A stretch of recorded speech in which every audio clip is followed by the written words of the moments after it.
മിഥില ബാലൻ ഞങ്ങളുടെ പ്രതിനിധി വിവരങ്ങൾ നൽകാനുണ്ട്. മിഥില, ഇന്ന് വൈകിട്ട് 5 മണിയോടുകൂടിയാണ് സംസ്കാര ചടങ്ങുകൾ. രാവിലെ 7 മണിക്ക് മുഖ്യമന്ത്രി MTV വാസുദേവൻ നായരുടെ വസതിയിലെത്തും എന്നാണ് നമുക്ക് മനസ്സിലാകുന്നത്. പുതിയ വിവരങ്ങൾ എന്തൊക്കെയാണ്? നിലവിൽ തീരുമാനിച്ചിരിക്കുന്നത് അങ്ങനെ തന്നെയാണ്. വൈകിട്ട് 5 മണിക്ക് മാവൂർ റോഡ് ശ്മശാനത്തിലാണ് സംസ്കാര ചടങ്ങുകൾ നടക്കുക. സർക്കാരിൻ്റെ പൂർണ്ണ ഔദ്യോഗിക ബഹുമതികളോടെയായിരിക്കും ഈ സംസ്കാര ചടങ്ങ്. മുഖ്യമന്ത്രി കോഴിക്കോട് ഗസ്റ്റ് ഹൗസിൽ എത്തിയിട്ടുണ്ട്. അദ്ദേഹം നാളെ രാവിലെ ആയിരിക്കും ഇവിടെ എത്തി MT വാസുദേവൻ നായരുടെ ഭൗതികദേഹം കാണുക. ഞാനുള്ളത് സിത്താരയിൽ ആണ്. MT വാസുദേവൻ നായരുടെ ഭൗതികദേഹം ഇപ്പോൾ അദ്ദേഹത്തിൻ്റെ വസതിയായ സിത്താരയ്ക്ക് സമീപത്താണുള്ളത്. നിരവധി പേരാണ് അദ്ദേഹത്തെ ഒരു നോക്ക് കാണാനായി ഇങ്ങോട്ട് എത്തിക്കൊണ്ടിരിക്കുന്നത്. നമ്മൾ കേട്ട പ്രതികരണങ്ങളിൽ നിന്നെല്ലാം MT എന്ന രണ്ടക്ഷരം എത്രത്തോളം മലയാളികൾക്ക്, അല്ലെങ്കിൽ MTയുടെ കഥകൾ വായിച്ച, MTയുടെ സിനിമ കണ്ട, അല്ലെങ്കിൽ MTയെ അറിയുന്ന ആളുകൾക്കെല്ലാം MT എന്ന ആ ഒരു രണ്ടക്ഷരം എത്രത്തോളം പ്രിയപ്പെട്ടതായിരുന്നു എന്ന് മനസ്സിലാക്കി തരുന്ന, വ്യക്തമാക്കുന്ന പ്രതികരണങ്ങൾ തന്നെയാണ് ഇവിടെ നിന്നും ഓരോ ആളിൽ നിന്നും ലഭ്യമായിക്കൊണ്ടിരിക്കുന്നത്. കഴിഞ്ഞ 15-ാം തീയതി, നമ്മൾ നേരത്തെ പറഞ്ഞതുപോലെ തന്നെ കഴിഞ്ഞ 15-ാം തീയതിയാണ് ശ്വാസതടസ്സത്തെ തുടർന്ന് MTയെ കോഴിക്കോട്ട് ബേബി മെമ്മോറിയൽ ആശുപത്രിയിൽ പ്രവേശിക്കുന്നത്. പിന്നീട് പ്രതീക്ഷ ഉണ്ടായിരുന്നു. അദ്ദേഹത്തിൻ്റെ ആദ്യഘട്ടത്തിൽ ഫേസ് വെന്റിലേറ്റർ വെച്ചായിരുന്നു അദ്ദേഹത്തിൻ്റെ ജീവൻ നിലനിർത്തിയിരുന്നത്. എന്നാൽ പിന്നീട് ഈ ഫേസ് വെന്റിലേറ്റർ മാറ്റി, യന്ത്രങ്ങളെല്ലാം മാറ്റി അദ്ദേഹം ശ്വാസോച്ഛ്വാസം നടത്തിയിട്ടുണ്ടായിരുന്നു. അത് വലിയ രീതിയിലുള്ള ഒരു പ്രതീക്ഷ നൽകിയിരുന്നു. ഏറെ പ്രാർത്ഥനയോടെ തന്നെയായിരുന്നു കേരളക്കര ഉണ്ടായിരുന്നത്. എന്നാൽ ഇന്ന് ഉച്ചയോടെയാണ് അദ്ദേഹത്തിൻ്റെ ആരോഗ്യനില വഷളാവുകയും ചെയ്തത്. യൂറിൻ പ്രൊഡക്ഷൻ ഉൾപ്പെടെയുള്ള കാര്യങ്ങളിൽ വലിയ രീതിയിലുള്ള ഒരു ബുദ്ധിമുട്ടുണ്ടാക്കി. ഇത് വൃക്ക സംബന്ധമായ അസുഖങ്ങളിലേക്ക്, അങ്ങനെ വൃക്ക തകരാറിലാണോ എന്നൊരു സംശയം തന്നെ ഡോക്ടർമാർക്കുണ്ടായിരുന്നു. അത്തരത്തിൽ നോക്കുകയാണെങ്കിൽ BP ഉൾപ്പെടെ കുറയുന്ന ഒരു സാഹചര്യമുണ്ടായി. വളരെ രീതിയിൽ ഉച്ചയ്ക്ക് ശേഷമാണ് അദ്ദേഹത്തിൻ്റെ ആരോഗ്യനില മോശാവസ്ഥയിലെത്തിയത്. നേരത്തെ തന്നെ കാർഡിയോളജി വിഭാഗത്തിൻ്റെ നേതൃത്വത്തിലുള്ള ഒരു വിദഗ്ധ സംഘം തന്നെ അദ്ദേഹത്തെ മോണിറ്റർ ചെയ്തുകൊണ്ടിരുന്നതിനും രാവിലെയും വൈകുന്നേരവുമായി മെഡിക്കൽ ബുള്ളറ്റിൻ ഇറക്കിയിട്ടുണ്ടായിരുന്നു. പക്ഷേ അദ്ദേഹത്തിൻ്റെ ഒരു ആവശ്യം എന്നത്, കുടുംബത്തിൻ്റെ ഒരു ആവശ്യം എന്നത് മറ്റ് യന്ത്രസഹായത്തോടെ ഒന്നും തൻ്റെ ജീവൻ നിലനിർത്തേണ്ട ആവശ്യമില്ല. ഇപ്പോൾ പൊതുദർശനമില്ല എന്ന് പറയുന്ന അദ്ദേഹത്തിൻ്റെ ഒരു ആഗ്രഹപ്രകാരം തന്നെയാണ് തൻ്റെ മൃതദേഹം എല്ലായിടത്തും കൊണ്ടുപോയി നടക്കേണ്ടതില്ല എന്ന് അദ്ദേഹം കുടുംബത്തോട് ആവശ്യപ്പെട്ടിട്ടുണ്ടായിരുന്നു.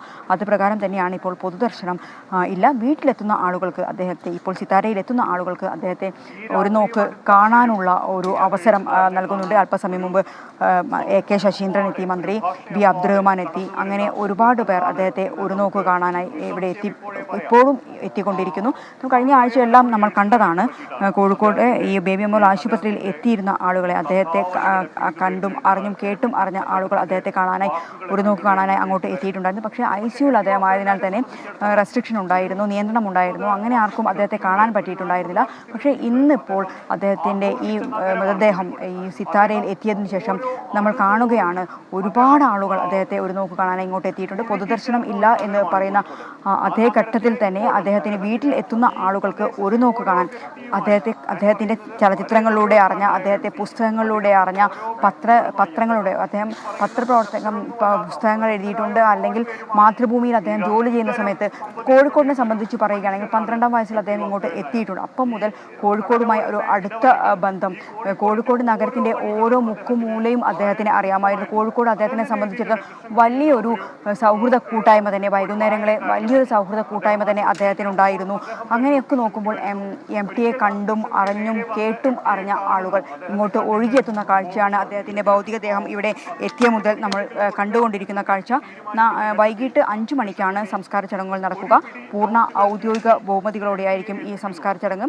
അല്പസമയം മുമ്പ് നേരത്തെ ഇവിടെ പ്രതികരിച്ച ആളുകളെല്ലാം തന്നെ അദ്ദേഹത്തിൻ്റെ കഥയെപ്പറ്റിയും AK ശശീന്ദ്രൻ പറഞ്ഞ ഒരു കാര്യം, ഇനി ആരെ വായിക്കും എന്ന ഒരു ചോദ്യമാണ് AK ശശീന്ദ്രൻ ഉന്നയിച്ചത്.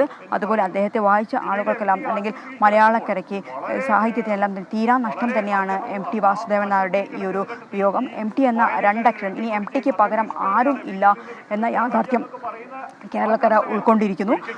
ഇപ്പോൾ ഞാൻ നേരത്തെ സൂചിപ്പിച്ചതുപോലെ തന്നെ നിരവധി പേരാണ് അദ്ദേഹത്തെ ഒരു നോക്ക് കാണാനായി ഇങ്ങോട്ട് എത്തിക്കൊണ്ടിരിക്കുന്നത്. നിലവിൽ പൂർണ്ണ ഔദ്യോഗിക ബഹുമതികളോടെ തന്നെയായിരിക്കും അദ്ദേഹത്തിൻ്റെ സംസ്കാര ചടങ്ങുകൾ. നാളെ 4 മണി വരെയാണ് ഈ സിത്താര എന്ന വീട്ടിൽ പൊതുദർശനത്തിന് വേണ്ടി വെച്ചിട്ടുള്ളത്. പൊതുദർശനം ചടങ്ങ് നിലവിൽ ഇപ്പോൾ തീരുമാനിച്ചിരിക്കുന്നത്, ഇവിടെ വരുന്ന ആളുകൾക്ക് അദ്ദേഹത്തിൻ്റെ ഭൗതികദേഹം ഒരു നോക്ക് കാണാനുള്ള അവസരം നൽകും എന്ന് തന്നെയാണ്. ഇന്നിപ്പോൾ ഇത്രയും സമയമായി, നാളെ രാവിലെ മുതലായിരിക്കും മറ്റ് അതായത് പൊതുദർശനത്തിന് കൂടുതൽ ആളുകൾ ഇങ്ങോട്ടത്. കാരണം MTയെ സംബന്ധിച്ച് പറയുകയാണെങ്കിൽ, MT മലയാളത്തിനെ സംബന്ധിച്ചിടത്തോളം മലയാളത്തിൻ്റെ ഒരു അഹങ്കാരമാണ് MT എന്ന ഒരു രണ്ടക്ഷരം. അതുകൊണ്ട് തന്നെ MT കേരളക്കാരെ ഒന്നാകെ ഇങ്ങോട്ട് സിത്താരയിലേക്ക് എത്തും എന്ന് തന്നെയാണ് പ്രതീക്ഷിക്കുന്നത്. പക്ഷേ പോലീസിനെ സംബന്ധിച്ചിടത്തോളം വലിയൊരു ക്രമീകരണം ഇവിടെ നടത്തുന്നുണ്ട്. പ്രത്യേകിച്ച് സിതാര എന്ന വീട്ടിലോട്ടുള്ള വഴിയെല്ലാം ഇടുങ്ങിയ വഴിയാണ്. കൂടുതൽ ആളുകളെ ഉൾക്കൊള്ളാൻ കഴിയില്ല ഈ വീട്ടിൽ. അതുകൊണ്ട് തന്നെ നാളെ വലിയ രീതിയിലുള്ള ഒരു ക്രമീകരണം, ഇവിടെ എത്തുന്ന ആളുകൾക്ക് പൊതുദർശനം ഇല്ല എന്ന് പറയുന്നത്